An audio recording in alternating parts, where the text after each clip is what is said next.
Bem-vindos a mais esse papo filosófico, tratando hoje da filosofia moderna. E dentro dessa filosofia moderna, nós vamos abordar a questão do contrato social. Bem digo, vamos falar do contrato social, sim, mas também vamos falar de Maquiavel. Maquiavel, assim como os outros, os contratualistas, ele faz parte dos clássicos da política moderna. Então, Maquiavel, Hobbes, Locke, Montesquieu e Rousseau. Então, como eu já falei, o Maquiavel não faz diretamente parte do contrato social, mas ele antecede os 4 principais pensadores do contrato social dentro do pensamento moderno. Então, agora, nós vamos começar com Maquiavel. E como eu já falei, ele não é um dos contratualistas. Ele viveu aí no século XV, no século XVI, principalmente século XVI, e ele vai compor uma obra muito famosa, aquela que mais a gente conhece, que é O Príncipe. Então, ele concluiu essa obra em 1513. Ela foi publicada em 1532. Lembrando que Maquiavel morreu em 1527. Então, o livro foi publicado após a sua morte. Ele entende a política com um fim em si mesmo. Defendeu o absolutismo, mas combateu o direito divino de governar. Então, Maquiavel, ele vai defender todo o poder na mão do rei, sim, mas ele vai querer acabar com essa história de que alguém precisa da autorização de Deus e, consequentemente, também da autorização do Papa para poder governar. Aliás, o apóstolo Paulo, lá no Novo Testamento, ele diz que todo o poder vem de Deus. E o Maquiavel vai dizer que o poder pode ser tudo, menos divino. Ou seja, o poder pode ter vindo de qualquer lugar, menos de Deus. Porque o poder, ele passa pela mentira, pela falcatrua, ele tem que lidar com a desordem, um príncipe ele tem que ser astucioso, então muitas vezes até malicioso, e essas coisas não podem vir de Deus. Então ele vai defender a superação do direito divino de governar. Agora, ele vai achar que o direito da política é justamente promover o bem político do povo. E o direito do príncipe é de conquistar e manter o poder através da fortuna e da virtude. Então, a finalidade principal é conquistar o poder e se manter nele. Para isso, os fins justificam os meios. Mas antes de falar alguma coisa dessa história de fins justificam os meios, vale tudo e mais alguma coisa, eu quero falar da fortuna e da virtude. Então, a palavra fortuna é da língua portuguesa também, então, são as circunstâncias possíveis que resultam em meios para conseguir e manter o poder. Então, um nome de família, ser um nome bem divulgado, ter dinheiro, então, são coisas importantes para chegar ao poder.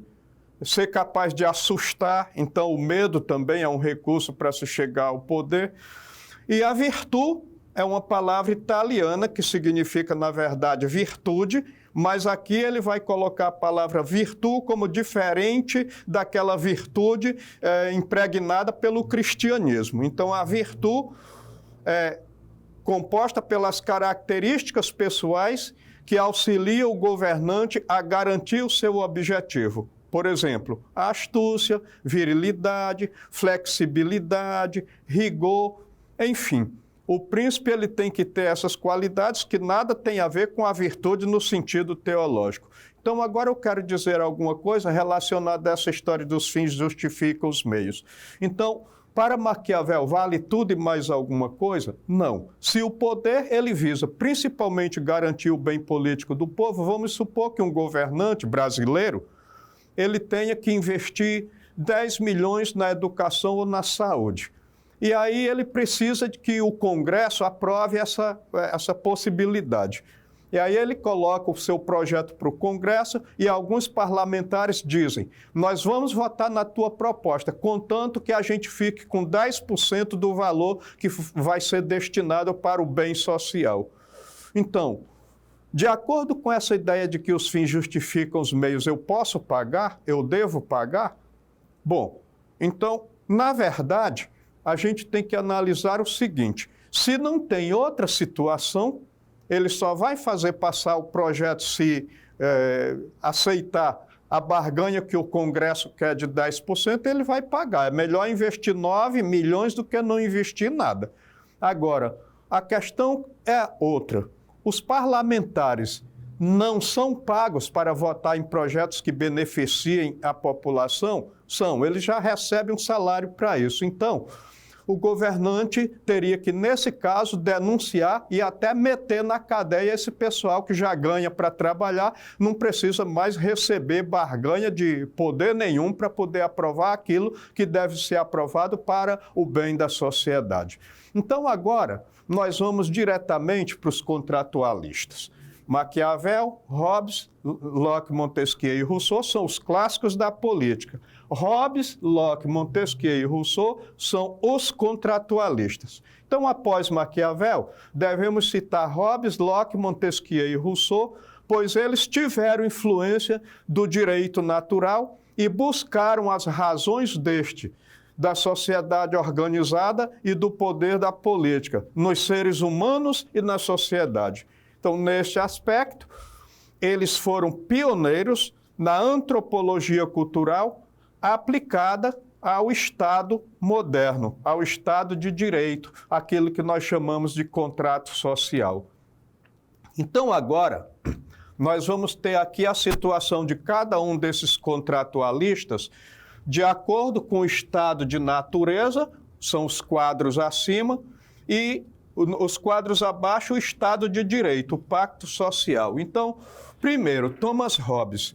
Como foi que ele pensou a sociedade no estado de natureza? Ele vai dizer que o homem é lobo do homem, vive uma situação de caos e barbárie, aonde prevalece a lei do mais forte. É um estado ameaçador de guerra, de todos contra todos. Se essa guerra vier a acontecer, sobrarão os mais fortes. Então, prevalece a lei do mais forte, de tal modo que nós temos que abandonar o estado de natureza e criar o estado de direito. Então, o estado de direito ele deve ser criado pelo consentimento da população. O Estado ele tem que ser um leviatã, ou seja, aquele espírito que se sobrepõe a tudo e a todos. Não deve prevalecer os direitos individuais, mas os direitos coletivos. Quando o coletivo está em perigo, a gente precisa sacrificar o direito individual. Então, vai ser necessário esse Estado de Direito para garantir vida, justiça e propriedade privada. Agora, em seguida, nós temos John Locke. Ele vai dizer que no estado de natureza o homem já tem vida, liberdade e propriedade. Agora, qual é o problema? O problema é que não tendo lei, não tendo rei, não tendo um poder que se sobreponha a ninguém, cada um é juiz da sua própria causa. Então, é necessário criar o Estado de Direito, fazer o pacto social. Para quê? Para garantir os direitos naturais, que são vida, liberdade e propriedade. Aqui nós temos uma diferença de Hobbes, que diz que os direitos, um dos direitos é a justiça. Aqui o Locke ele substitui a justiça pela liberdade. E ele também vai defender o liberalismo, a livre iniciativa e o Estado mínimo. Por isso é que nós dizemos que o John Locke é o pai do liberalismo moderno. Agora, nós temos a figura de Montesquieu, e ele vai dizer que no estado de natureza, o homem ele tem medo e fraqueza. Então, nós precisamos superar o medo e a fraqueza. De que modo a gente pode fazer isso? Criando o Estado de Direito. E o Estado de Direito ele vai garantir o quê? Em primeiro lugar, vai garantir a superação do medo e da fraqueza. Em segundo lugar, vai garantir os direitos individuais. Lembra do Hobbes? O Hobbes acha que os direitos individuais eles devem ser colocados de segundo plano quando se trata do direito coletivo. o Montesquieu ele vai dizer que ninguém vai se juntar com outras pessoas para ter os seus direitos diminuídos. Pelo contrário, eu dou aula porque eu quero receber dinheiro para minha manutenção. O aluno recebe aula porque ele quer ir para a faculdade. Então, eu procuro garantir os meus direitos individuais e, ao mesmo tempo, eu posso ajudar o outro a promover os seus direitos individuais. Agora, nós temos ainda o seguinte: garantir a competição entre os membros do próprio grupo.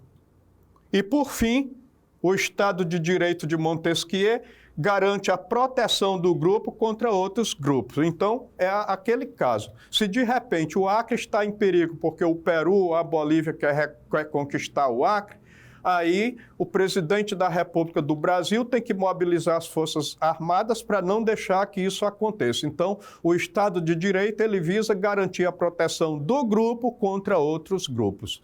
E aí nós temos o quarto contratualista, que é o Jean-Jacques Rousseau.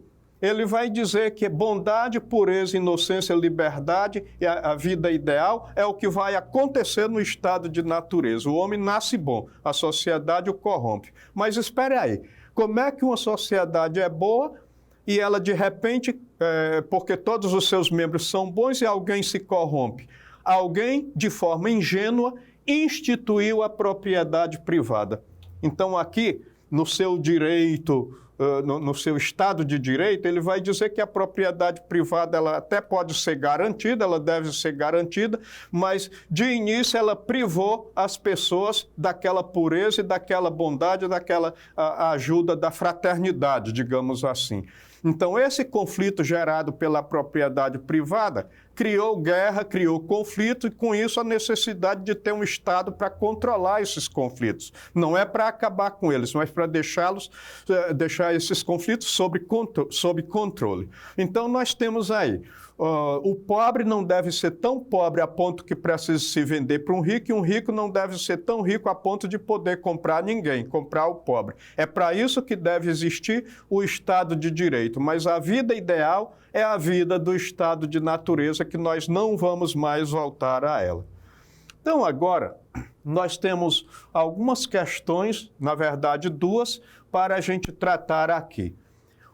Primeira questão: o contratualismo é uma escola moderna de pensamento a partir da qual várias interpretações sobre a natureza humana e o surgimento das sociedades civis foram concebidas. Para os contratualistas, os seres humanos viveram um estado de natureza anterior ao estado moderno, que é produto do pacto social. Segundo John Locke, quais são os três direitos naturais a serem assegurados pelo Estado de Direito? Vida, justiça e propriedade na letra A? Isso aqui estaria correto se a pergunta fosse sobre Thomas Hobbes. Não é. Então, letra B, igualdade, liberdade e fraternidade, o lema da Revolução Francesa. Letra C, vida, alimentação e habitação, direitos elementares que até os animais devem ter. Vida, justiça e paz, vida e justiça são de Hobbes. A paz, nós podemos dizer que ela está permeada em todos esses pensadores. Vida, liberdade e propriedade? Sim. Resposta correta. Quando se trata de John Locke, os direitos naturais a serem assegurados são vida, liberdade e propriedade. A filosofia de Jean-Jacques Rousseau se baseia no princípio do homem bom por natureza. Isso significa que ele acredita que o homem era naturalmente bom, honesto e puro. Contudo, a sociedade se ocupa de corrompê-lo. Ele culpa principalmente a desigualdade social pela corrupção do homem, sendo que a desigualdade fomenta uma competição gananciosa e egoísta por ter mais do que o outro. Para Rousseau, o que pôs fim ao espírito caridoso e coletivo dos seres humanos foi o medo e a fraqueza? Não, isso aqui são as coisas a serem combatidas de acordo com a filosofia de Montesquieu. Letra B, a propriedade privada? Então, segundo Rousseau, a propriedade privada foi um mal que aconteceu e que vai permanecer. Letra C, A competição com a natureza, isso aqui estaria muito mais relacionado ao pensamento de Francis Bacon, onde o homem deve dominar a natureza. A ignorância acadêmica, não, porque Rousseau achava que o estado natural era aquele estado primitivo mesmo, era mais importante e mais harmonioso. Enfim, a livre iniciativa, então, resposta correta, a propriedade privada é aquela que causa o mal.